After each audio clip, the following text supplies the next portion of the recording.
हम देख रहे हैं कि कोरोना का जो थर्ड वेरिएंट हम देख रहे हैं, थर्ड वेव जो भारत में है ओमिक्रॉन, इसके जो लक्षण है वो फ्लू से इतने ज्यादा मिलते जुलते हैं कि जिस रिपोर्ट की हम बात कर रहे हैं, हम कह रहे हैं कि केसेस कम हो रहे हैं। मैं खुद ऐसे कई लोगों को जानती हूं जिनको लगता है कि उन्हें शायद कोरोना है पूरी तरह से, लेकिन वो टेस्ट नहीं करा रहे हैं, वो आइसोलेशन में चले गए हैं प्रिकॉशन लेते हुए, और उनका मानना यह है कि अगर कोरोना है भी तो भी वही दवाइयां खानी है और ऐसे ही ठीक हो जाना है।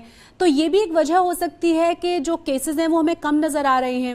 और एक और सवाल जो जरूर मैं जानना चाहूंगी कि लोग पहचाने कैसे कि ये फ्लू है कॉमन वाला जो सीजनल होता है, मौसम चेंज होने पे होता है, या फिर अब हमें कोरोना हो गया है। बिल्कुल। So this is very important. मैं बिल्कुल मान रहा हूँ कि third wave Omicron specially virus से जो इन्फेक्ट हुए हैं वो फ्लू से बहुत मैच करते हैं सिम्टम्स। सिंपल जुकाम होना या कुछ थोड़ा गला खराब होना, माइल्ड सा बॉडी एक्स होना, ये सब सिम्टम्स हैं प्रैक्टिकली। और ये सिम्टम्स का ड्यूरेशन भी 5 से 7 दिन ही रह रहा है। इसके बाद यूजली ये सिम्टम्स डिके कर जा रहे हैं और पेशेंट बेटर हो जा रहा है। अब सर्दी का मौसम था, विंटर्स के अंदर वैसे ही फ्लू बढ़ जाता है। बहुत सारे लोग ये सोचे ये सर्दी की वजह से फ्लू है और शायद वो कोरोना हो।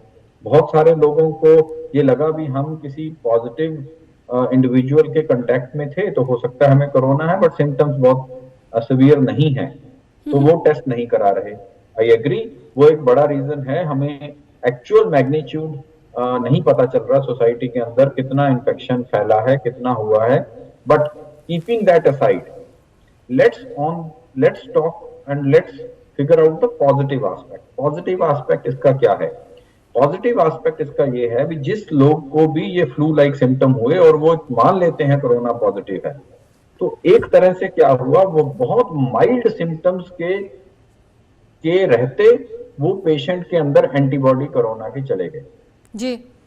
कोई मोर्टेलिटी नहीं हुआ, कोई जान किसी का नहीं गया, बहुत माइल्ड सिम्टम्स हुए। पर बहुत सारे लोग इससे इन्फेक्ट हुए जिनमें सिंपल फ्लू लाइक सिम्टम्स थे, बट उनके अंदर एंटीबॉडी टाइटर बढ़ गया और आगे के लिए वो कोरोना वायरस इन्फेक्शन से इम्यून हो गए। एक तरह से उनको एक बूस्टर वैक्सीनेशन मिल गया जी। पर अगर इस रूप से बूस्टर वैक्सीनेशन मिलना हो तो आई थिंक कहीं ना कहीं हमारी सारी सोसाइटी के लिए ये अच्छा है। माइल्ड सिम्टम्स, हाँ, किसी का जान नहीं जाना चाहिए, किसी का हॉस्पिटलाइजेशन आईसीयू एडमिशन नहीं होना चाहिए। अगर वो नहीं होता, फ्लू के रहते हमें एंटीबॉडीज मिल जाएं, नथिंग बेटर देन दिस।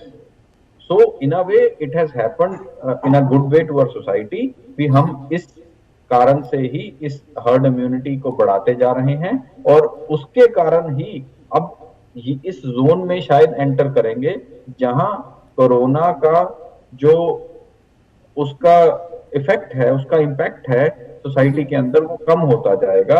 और अगले 6-8 महीने जो मैं देख पा रहा हूं, I think we are in for a very controlled environment in our society, जहां पे कोरोना का पेस बहुत धीमा रहेगा और वो तंग नहीं करेगा।